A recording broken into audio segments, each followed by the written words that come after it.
Time to film. We're not in our usual place. We've changed things up. Yeah, because we're old and our legs don't like it when we sit on the floor. Also, the apartment's tiny, so it's really hard to convey like how. We still haven't really gone outside. You said maybe, so you didn't lie. But I did my hair this week, so I don't look like a crazy cat lady. I didn't. What the hell? It's your turn to be crazy cat lady.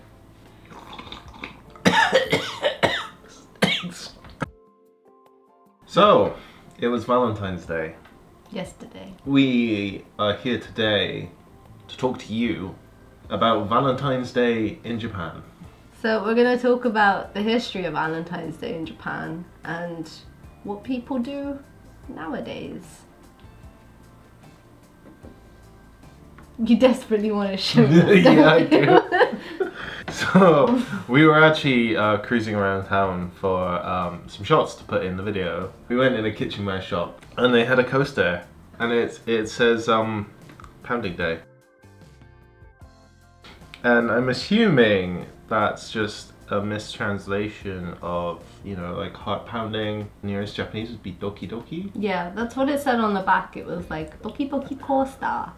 They didn't really catch the second meaning of what Pounding Day would sound like, so we bought it. So now we have a Pounding Day coaster.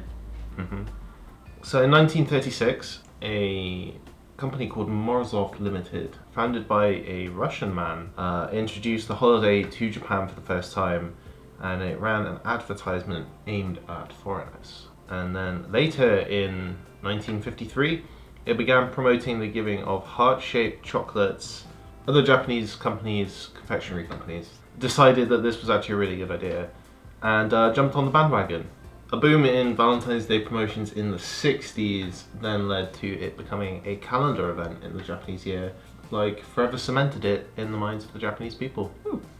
So unlike in Western culture, where we traditionally give things other than chocolate, so we'll give like flowers and sweets, take someone out on a date, give them poetry cards, whatever. In Japan, it's usually just chocolate. Because of that, Japanese confectionery companies make most of their annual sales on Valentine's Day. Wait, really? Most? Most. As in, the majority of their profits come from Valentine's Day. Holy crap. And also, traditionally, only ladies give chocolates to people on Valentine's Day. That's not fair. No. The reason for this one-sided custom is thought to have been because of a mistranslation in an advertisement for Valentine's Day chocolate. So then the advertisement said in Japanese, like, women give chocolates on Valentine's Day or something. Right. That got interpreted as just women should give chocolates on Valentine's Day to men. Yeah, that's why you should always get someone to check your translation work, because otherwise you can end up with a coaster that says Pounding Day. Gets me every time. Japanese ladies don't just give to that special person in their life. Ooh. They also give to different dudes. And there's levels of chocolate. So depending on what ranking you are in their life, determines what type of chocolate you'll get. So if you're a partner or a husband or boyfriend, the one who gives you the doki dokis. The pounding. Where was I?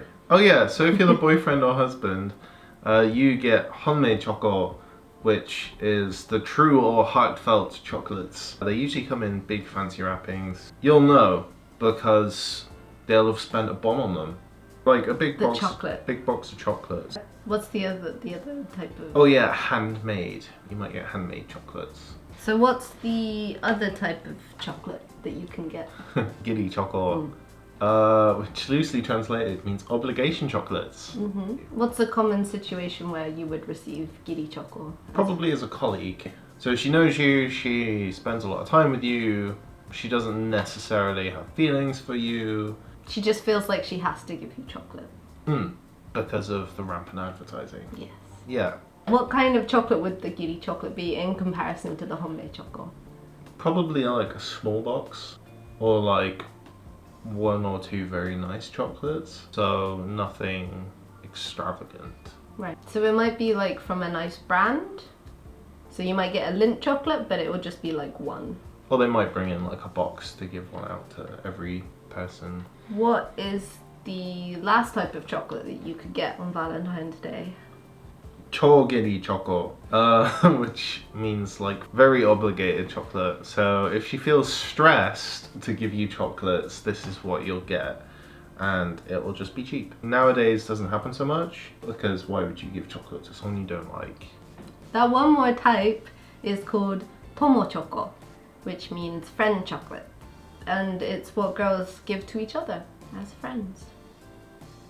So yeah, guys only getting chocolate on Valentine's Day is unfair. In the interests of commerce, the Japanese chocolate companies decided that only being able to sell to 50% of the population on Valentine's Day was a bad idea, and to maybe make the next month seem better in the figures, they decided to make a reply day. It's called White Day, where the men have to buy the women who bought them chocolates back. And it's called White Day because maybe they ran out of red ink on Valentine's Day for the printing of the chocolate covers, so the chocolates are coloured white. This happened in the 80s, which meant there was a solid, 20 years of guys being the only ones who get chocolates. And so March 14th is White Day. I mean, every day is White Day for me. In Japan, Valentine's Day isn't really the big romantic day. I mean, nowadays it's getting more and more popular to go out on dates or go on like a trip away or an overnight trip. But traditionally, Christmas Eve is more of the romantic day where people go out on dates and things. That's why Christmas in Japan is advertised more towards couples rather than families, because it's a couple event. That's really weird because it's literally the other way around in the UK. Yeah. So if you're familiar with Japanese culture, you'll know that showing affection isn't really a thing. Even between married couples, they won't say I love you to each other, which is very weird. Japanese couples don't show really that much affection in public, and not really at home either. There's a statistic about like how many couples actually still sleep in the same bed.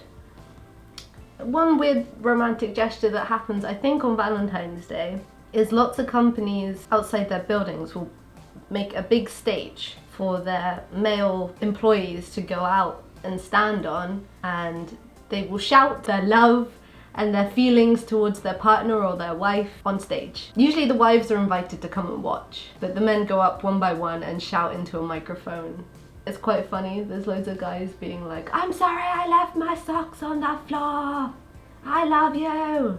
So other weird things about Valentine's Day in Japan. There are superstitions. Yes. In Tokyo, there are superstitions about where you can't go on dates on Valentine's Day. One of them is Disneyland, and one of them is around bodies of water. So if you went to Disney Sea, does that cancel out, or is that doubly bad? Anyway, they believe that you'll break up with your partner if you go to one of those places on that date. What's the top weirdness? Okay, so the top weird thing that I discovered, and I remember reading about this before, there's a bunch of men that are part of this group called the Kakuhido group. They've been around since like 2006. They're a group of guys who protest Valentine's Day. Why? Because, I'm gonna read the quote, chocolate capitalists for blood-soaked conspiracy of Valentine's Day. Do they blame the chocolate capitalists? Yes. The founder of this group, his name is Katsuhiro Furusawa, and it said that he had been dumped and deemed very unpopular by women.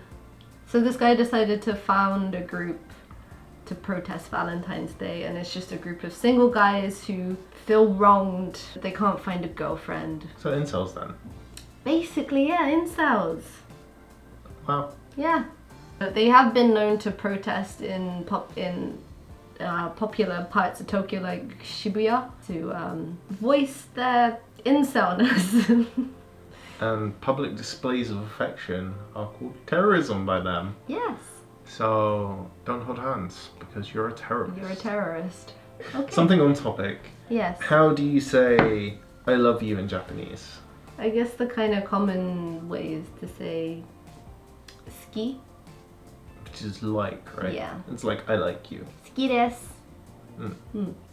But the other way, which I guess would be the literal translation of I love you, it would be 愛している. Yeah, well, that's a nice informative nugget on which to end the video, I believe. Yes. So, yeah, video is ending. Yeah. And wherever you are in the world, we hope you had a good pounding day.